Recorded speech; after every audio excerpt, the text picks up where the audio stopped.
સુરત જિલ્લાના તાતીથૈયા ગામમાં 1 વર્ષની નાની બાળકીનું અપહરણ થયું ત્યારે માતા પિતાનું હૃદય ફાટી પડ્યું હતું, પરંતુ સુરત ગ્રામ્ય કડોદરા જીઆઈડીસી પોલીસની ત્વરિત અને અદ્ભુત તપાસે ગણતરીના દિવસોમાં જ આ ગંભીર ગુનાનો ભેદ ઉકેલી નાખ્યો. અપહરણ કરતા દંપતીના કબજામાંથી બાળકીને બિહાર રાજ્યમાંથી સુરક્ષિત રીતે મુક્ત કરાવી તેને માતા પિતાના હાથમાં સુપરત કરવામાં આવી. આરોપી પતિ પત્નીને દબોચી લઈ કાયદાના કઠેરામાં લાવવામાં આવ્યા છે. આ ઘટના પોલીસની કાર્યક્ષમતા અને ટેકનોલોજીના ઉપયોગનું ઉત્તમ ઉદાહરણ બની છે. જી સર, ગઈ તારીખ 16/12/25ના રોજ કડોદરા પોલીસ સ્ટેશનના તાતીથિયા વિસ્તારમાંથી એક ફરિયાદી બેને આવીને ફરિયાદ આપેલ કે તેમની 1 વર્ષની બાળકી ને તેમના બિલ્ડિંગમાં જ રહેતા જે આ કામના આરોપી છે કુંદનપુરી રામદેશપુરી તથા તેમની પત્ની મોની દેવી કુંદનપુરી, આ બંને જણા સાંજે એમના ઘરે આવે અને ઘરે આવીને ફરિયાદીને કીધું કે અમે બજારમાં જઈએ છીએ તો તમારી દીકરીને બી જોડે બજારમાં ફરવા લઈ જઈએ. જેના આધારે ફરિયાદીની દીકરી ફરિયાદી જે છે એ આરોપીને ઓળખતા હોય, જેથી પોતાની દીકરીને એમને સોંપેલ કે ફરાઈને પાછા લઈ આવશે. પરંતુ ત્યારબાદ 2-3 કલાક સુધી જે આરોપી છે એ ફરિયાદીની દીકરીને પરત લઈને ન આવતા અને પોતે બી પરત ન આવતા જે આ બેન છે એમને થોડી શંકા ગયેલ અને એમણે તરત આ બનાવની જાણ પોતાના પતિને કરેલ, જેથી એમના પતિ જેઓ નોકરી પર હતા ત્યાંથી તાત્કાલિક તેઓ ઘરે આવેલ અને ઘરે આવીને આ જે કુંદનપુરી અને મોનીદેવી જ્યાં રહે છે ઉપર બિલ્ડિંગમાં તેમના ઘરે તપાસ કરેલ તો એમનું ઘર બંધ મળેલ અને ત્યારબાદ એને ફોનથી સંપર્ક કરવાનો બી પ્રયત્ન કરેલ, જે મોબાઈલ બી સ્વિચ ઓફ આવેલ, જેથી તેમને આ જે બનાવ છે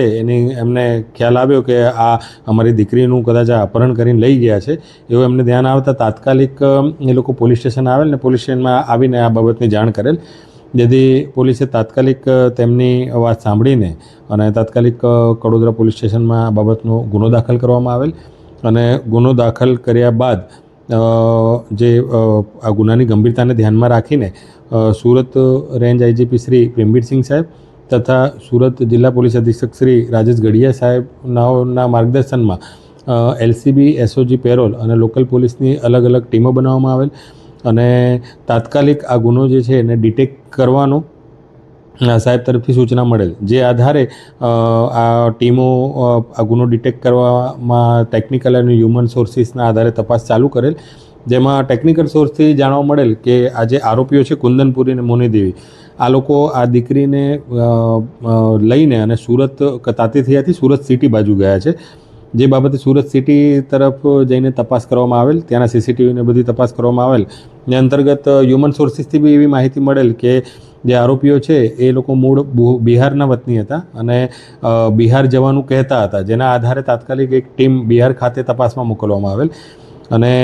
તપાસ ચાલુ હતી એ દરમિયાન બિહારમાં જે ટીમ પહોંચી અને એણે હ્યુમન સોર્સિસના આધારે તપાસ કરવા તો જાણવા મળેલ કે જે આરોપીઓ છે એ પોતાના વતનમાં પોતાના ગામમાં આવી ગયેલ છે અને તેમની સાથે એક નાની બાળકી બી છે, જેની માહિતી મળતા તાત્કાલિક કડોદરા પોલીસે ત્યાંની લોકલ પોલીસનો સંપર્ક કરેલ અને લોકલ પોલીસની મદદથી આ જે આરોપીઓ છે એમના ઘરે રેડ કરીને અને આ જે અપહૃત બાળકી છે તેમને આ આરોપીઓના જંગલમાંથી સહી સલામત રીતે છોડાવેલ અને છોડાવીને તાત્કાલિક કડોદરા પોલીસ સ્ટેશન ખાતે લઈ આવેલ.